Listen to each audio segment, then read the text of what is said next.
दोस्तों, चंडीगढ़ की रहने वाली अनामिका नाम की लड़की नौकरी की तलाश में कुवैत चली जाती है। वहां कुछ दिन अपनी सहेली के साथ रहने के बाद उसे एक अरबी शेख के घर में नौकरी मिल जाती है।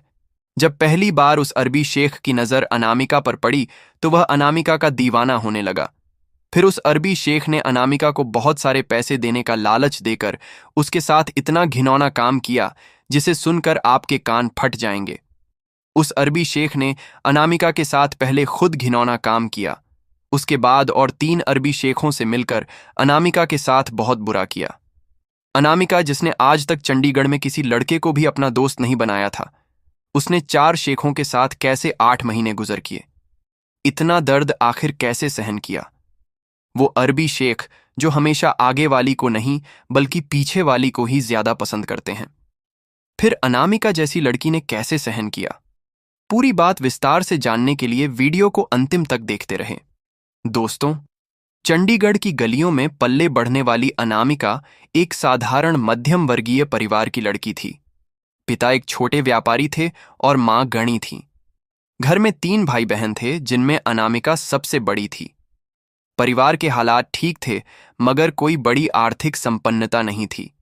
अनामिका शुरू से ही मेहनती और होशियार रही थी। उसने ग्रेजुएशन पूरी करने के बाद तय किया कि वह नौकरी करके अपने परिवार की जिम्मेदारी हल्की करेगी। चंडीगढ़ में नौकरी न मिलने के बाद अनामिका ने अपनी किसी सहेली की मदद से कुवैत का वीजा बनवा लिया। कुवैत एयरपोर्ट पर जब अनामिका उतरी तो उसने पहली बार उस रेत और तेल की धरती की खुशबू महसूस की। हर तरफ ऊंची ऊंची इमारतें, चमचमाती गाड़ियां और रंगीन बाजार थे। वह थोड़ी घबराई हुई थी कि कैसे यहां अकेली रहेगी। कुछ देर बाद एयरपोर्ट से उसे लेने के लिए उसकी सहेली नेहा आ गई, जो पहले से ही कुवैत में काम करती थी। नेहा ने उसे गले लगाया और बोली, चिंता मत कर, यहाँ की जिंदगी अलग है, लेकिन अगर समझदारी से रहो तो सब आसान हो जाएगा। नेहा ने अनामिका को अपने फ्लैट में ले जाकर कुछ दिन अपने पास रखा। उन्हीं दिनों अनामिका ने अलग अलग जगह इंटरव्यू दिए। कुछ ही दिनों में उसे एक बड़ी खबर मिली। एक अमीर अरबी शेख के घर में उसे काम मिल गया है। शेख का नाम था हामिद अल सैफ। वह कुवैत के नामी व्यवसायी और समाज सेवी थे। उनका घर किसी महल से कम नहीं था। संगमरमर की दीवारें, सुनहरे झूमर, बड़े बड़े बगीचे और आलीशान गाड़ियां थीं। अनामिका को वहां घरेलू प्रबंधन और मेहमानों के स्वागत का काम सौंपा गया। शुरू में वह थोड़ा डरी हुई थी, मगर धीरे धीरे उसने सब कुछ सीख लिया।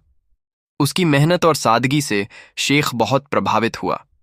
शेख ने देखा कि अनामिका सिर्फ खूबसूरत ही नहीं बल्कि दिल से भी साफ और ईमानदार है। उसके चेहरे की मासूमियत और उसकी आंखों में छिपा आत्मविश्वास हर दिन शेख को और करीब खींचने लगा। कुछ हफ्तों बाद शेख ने अनामिका से खुलकर बातें करना शुरू किया। पहले वह सिर्फ काम के सिलसिले में बातें करता था, मगर धीरे धीरे उसने मिजी सवाल पूछने शुरू कर दिए। भारत में तुम्हारा परिवार कैसा है? तुम्हें यहां रहना अच्छा लगता है? अनामिका ने भी खुलकर जवाब देना शुरू किया। उसे लगा कि शेख बाकी अरबियों जैसा कठोर नहीं है, बल्कि बहुत दयालु और समझदार है। लेकिन अनामिका को इतना मालूम नहीं था कि वह अंदर से एक राक्षस से कम नहीं है। फिर एक दिन शेख ने पहली बार अनामिका के हाथों को हल्के से थाम लिया।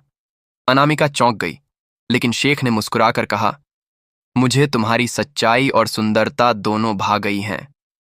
दिन बीतते गए। शेख अब अनामिका की खूबसूरती का दीवाना हो चुका था। उसने उसे महंगे तोहफे देने शुरू किए। हीरे की अंगूठियां, सुनहरी चूड़ियां, महंगे कपड़े। एक शाम जब पूरा महल शांत था, शेख ने अनामिका से कहा, अगर तुम चाहो तो मैं तुम्हें सिर्फ एक नौकरानी की तरह नहीं बल्कि अपनी जिंदगी की रानी बना सकता हूं। तुम्हें जितना धन चाहिए मिलेगा, लेकिन बदले में मुझे चाहिए कि तुम मेरी पत्नी बन जाओ। अनामिका स्तब्ध रह गई। एक तरफ उसका भारतीय परिवार और उनकी उम्मीदें थीं, दूसरी तरफ शेख का वैभव और उसकी मोहब्बत। लंबे समय तक सोचने के बाद उसने फैसला किया। पैसों और शेख के सम्मान के लालच में उसने हां कर दी। शेख हामिद ने अनामिका के लिए एक भव्य शादी का आयोजन किया। अरब रीति रिवाजों के अनुसार महल को सजाया गया। सोने चांदी के दीपक, रंग बिरंगे कालीन और सुगंधित इत्र की महक पूरे घर में फैली हुई थी। अनामिका ने अपने जीवन में कभी इतना वैभव नहीं देखा था। वह दुल्हन बनी तो उसके शरीर पर सोने के गहनों की झंकार और मोतियों की चमक थी। शेख ने सबके सामने घोषणा की, आज से अनामिका सिर्फ मेरी पत्नी नहीं बल्कि इस महल की रानी है। अनामिका का दिल धड़क रहा था। वह जानती थी कि उसका फैसला परिवार की उम्मीदों से अलग था, लेकिन उस समय उसकी आंखों के सामने सिर्फ सोना महल और भविष्य की सुरक्षा थी। शादी के बाद शेख ने उसे किसी रानी की तरह रखा। अब अनामिका नौकरानी नहीं थी, बल्कि नौकर चाकर उसके इशारे पर काम करते थे। महल में उसकी इज्जत बढ़ गई थी। लोग अब उसे बेगम साहिबा कहकर बुलाते।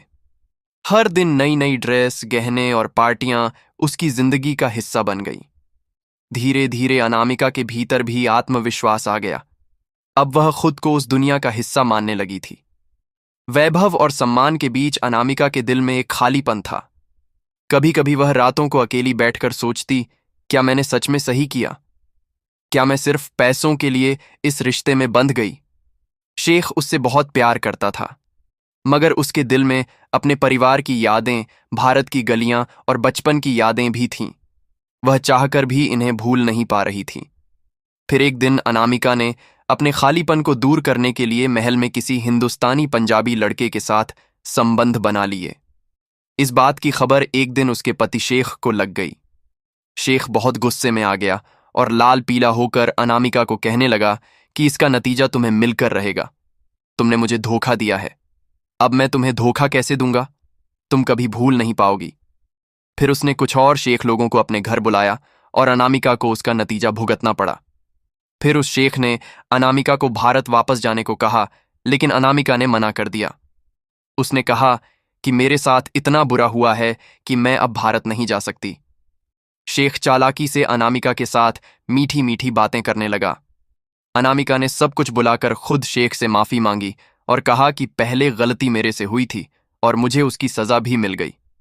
शेख को भी अपने करने पर पछतावा। फिर एक दिन जब शेख ने देखा कि अनामिका अक्सर खामोश रहती है, उसने उससे पूछा, क्या तुम खुश नहीं हो? अनामिका ने हल्की मुस्कान दी, मगर आंखें झुक गईं। शेख ने तुरंत उसका हाथ पकड़कर कहा, अगर तुम्हें अपने देश की याद आती है तो मैं तुम्हें वहां ले चलूंगा। तुम्हारे परिवार से मिलकर आओ, और अगर चाहो तो मैं खुद तुम्हारे साथ चलूंगा। अनामिका की आंखों में चमक आ गई। उसे विश्वास नहीं हो रहा था कि इतना बड़ा शेख उसके लिए इतना सोच सकता है। कुछ ही हफ्तों बाद शेख और अनामिका भारत आए। दिल्ली एयरपोर्ट पर उतरते ही अनामिका की आंखों से आंसू बह निकले।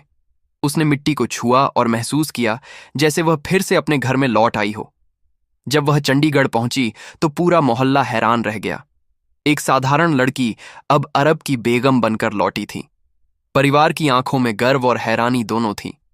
शेख ने अनामिका के माता पिता को गले लगाया और कहा, अब आपकी बेटी मेरी जिम्मेदारी है। मैं इसे अपनी जान से भी ज्यादा संभालूंगा। चंडीगढ़ में कुछ दिन रहकर शेख और अनामिका ने मंदिरों और ऐतिहासिक स्थलों का दौरा किया। लोग जब उन्हें देखते तो कहते, देखो किस्मत कैसे बदलती है। हमारी गली की लड़की अब किसी रानी से कम नहीं। अनामिका को अब समझ आने लगा कि उसका फैसला सिर्फ लालच नहीं था, बल्कि एक नया जीवन था जिसमें उसे प्यार, सम्मान और परिवार दोनों मिले। धीरे धीरे अनामिका ने अपनी जिंदगी को स्वीकार कर लिया। वो शेख की सच्चाई और प्यार की कदर करने लगी। उसने सोचा, अगर इंसान मेहनत और हिम्मत से आगे बढ़े तो उसकी तकदीर बदल सकती है। कभी कभी फैसले मुश्किल होते हैं, मगर सही इंसान मिल जाए तो जिंदगी आसान हो जाती है। और इस तरह एक साधारण चंडीगढ़ की लड़की अरब की दुनिया की रानी बन गई, जिसने धन, प्यार और सम्मान तीनों पा लिए।